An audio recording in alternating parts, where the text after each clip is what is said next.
For just over a year now, I've been using my SpaceX Starlink internet as both my primary and secondary internet source at my home, and I have a lot of things to say. Overall, to really summarize, it's a great internet service, especially in areas that are underserved by current internet providers.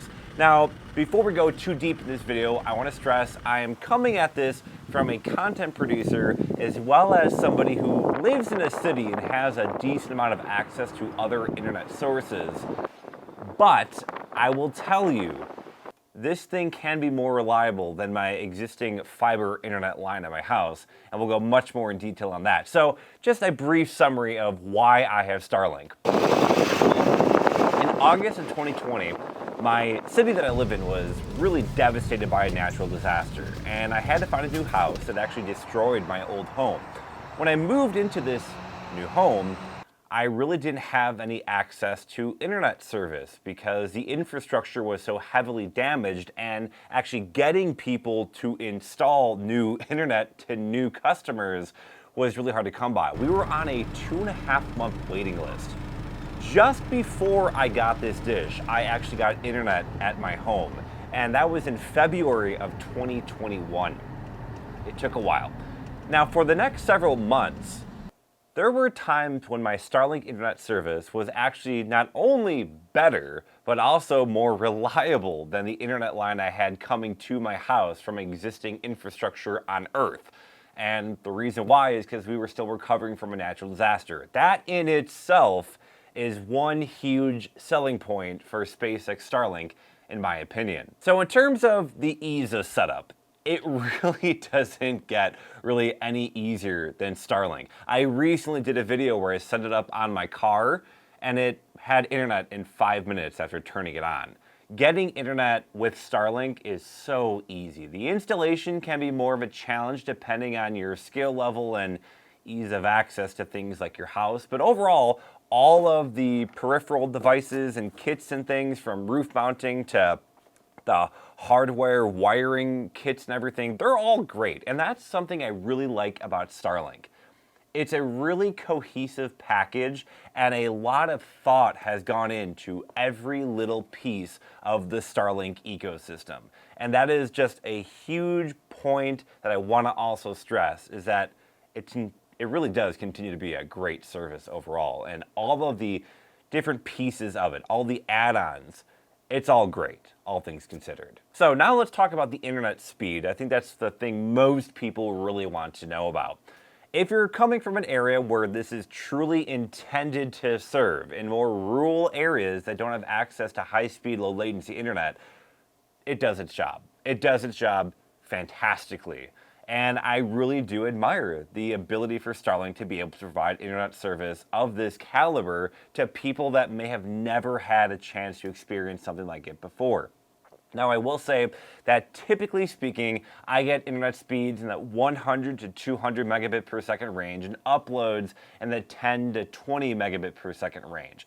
The speeds really hit their peak in about September of 2021. That's when I found my service with Starlink was probably the best. You can see my old video during that time period when I really was saying it has really hit its prime time. Since then, there have been some issues. I used to be able to get internet speeds of 200 megabits per second and up pretty regularly. Now that's a really rare occurrence. And again, I want to stress, I'm coming at this from a perspective of it being as best as it can be, not it being better than what's currently there. Yes, 100 megabits per second. That is amazing for people that have had either existing Viasat service or DSL. This is better in every single way. It's not even a competition. But I do think it's worth noting that as more customers are being added, and even with more satellites being added, there clearly was an issue. Something didn't quite size up as properly as it should, and the speeds have taken a hit.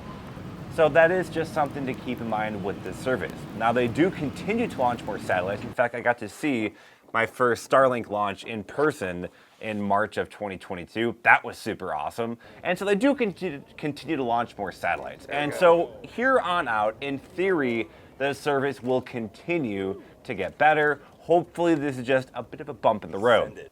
Now, we talked about the speeds. The upload speed is something that I have pointed out numerous times as being okay. I think it does need a lot of work, though. Again, I'm coming at it from a content producer. Upload speeds of 10 to 20 megabits per second, that's good. But uploading a large YouTube video in 4K or something like that, that's going to take some time on that type of speed. And yes, I am being whiny, if you want to call it that, compared to what all these people want to comment. Again, I want to stress I'm comparing Starlink to the best that I think it can be, not to what it's really being up against. It's no question it's better than existing service providers in rural areas. But the upload is another area where I do think it can see some improvement. So let's now move towards latency. And latency, that is something that I'm continually impressed by, continually amazed that space-based satellite internet can reach latency levels of 30 to 40 to 50 milliseconds. That is amazing, all things considered. And that makes things like Zoom video calls and things like that easy. Gaming, it's good, it's not great. It's good. I wouldn't, play competitively in terms of for money. But if you're trying to play with a group of friends you maybe not have been able to play with before because you didn't have low latency, high speed internet, it works. And that on itself is an incredible feat. And yes, I have gamed a lot on Starlink because I'm a big gamer. And one of the reasons I got Starlink is to really test it and put it through its pace. And I do think Starlink, there will be more improvement there. I hope there'll be more improvement there. And overall, it is a pretty good service. Again, I do think the best service was in early autumn of 2021. Since then, there have been some hiccups with latency. Not as good as it was. Still fine. Still under 100 milliseconds, but there are times when I do get more spikes. Now that carries us over into downtime. Downtime is something that was much higher back in March, April, May of 2021. Since then, getting actual downtime on Starlink is really difficult to do. Downtime by Starlink is defined as 2 seconds or more of no connectivity. And I can go days without really any hiccups whatsoever. The downtime with Starlink continues to improve, and I can now play a video game for hours without getting kicked. If you ever play Call of Duty Warzone, it's not very forgiving when you kind of get a brief internet hiccup. A few seconds and you're kicked out of the server immediately. And it's very hard to do on Starlink, and that's something that I think is also really impressive. So gaming, again, good, not great. I think there will be some improvement there just based on things I'm seeing. Now, one thing I haven't even touched on yet is another major reason I got SpaceX Starlink, and that's its roaming capability. The ability to take this dish wherever you go and have internet service. That was recently added as early as March of 2022. And in fact, the base it's currently sitting on has magnets for the roof of my car. I just did a video on roaming and its ability to set up wherever you are. You can check out that video if you're interested as well. But roaming is something that will really increase Starlink's value. I come at this from a content creator, but also a member of the media. I do a lot of freelance video work. I do a lot of storm chasing in the middle of nowhere where I may have very little internet service. And you betcha, Starlink works anywhere I've been so far. And Starlink can provide high-speed, low-latency internet wherever I am, based on what I've tested so far, in the areas that it does have coverage. Now, a given, they're still launching satellites. Maybe the whole US isn't covered yet, and the world for that matter. But again, just another amazing aspect of Starlink is being able to take it with you. There are just so many use cases for that. Camping, for example. Yes, we probably don't all want to be looking at our phones and whatever, or playing video games when you're out in the wilderness, but you can have internet if you're out there. It's kind of cool. Today's on a Sunday, big football day. You can watch football with YouTube TV. Pretty awesome, right? So roaming is something I think that will really increase this Starlink's value. Not only to consumers, but to businesses that need internet wherever they are. If you want to have a business retreat, in the middle of the wilderness, suddenly you can have high-speed internet.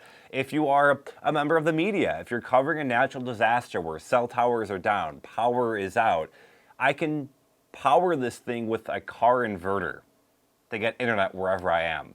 And I think that really will just add to the value that Starlink has in this current new space. And yes, Verizon service, AT&T, they continue to expand service and coverage areas, but you're always going to have dead zones. In theory, with satellite internet, you're not going to have any dead zones. So I've covered a lot in this video. I did add chapters in the video description below if you do want to jump back and to look at a certain point. But just to kind of summarize, a year later, I am very happy I got Starlink. I'm very happy it's working as well as it has and working as well as it continues to work. There will be improvement. I think it needs some improvement in a few certain areas. Consistency is the big one. That's something you'll really notice when you game. You can kind of have spikes in latency, spikes in speeds. That's something that I do think Starlink will see some improvement on in the days and months ahead. This can alter the way that we as society can live. No longer are people that need internet, say if you work from home or trying to create your own business, you are kind of tied to living in more urban areas. That's no longer the case. You can now live in more rural areas. This opens up just a whole new opportunity. And I think internet as a utility, it is becoming more and more important. It's no longer a privilege as much as it is a right. And Starlink really gives everybody the right to high-speed, low-latency internet. Thanks for watching this video, everybody. If you liked it, feel free to give it a like and subscribe for more videos as well. I continue to do a lot of content on SpaceX Starlink, as if you've already been subscribing, you've already seen. Feel free to subscribe for more videos. One thing I will be doing this spring is taking this with me storm chasing for a week-long adventure through the plains. We're going to be traveling all across the country with this dish. That's going to be a really fun video to work on. Feel free to check out some of my other Starlink coverage. Got my playlist of all my Starlink videos right up there. Subscribe for more, and we will see you again at the next video.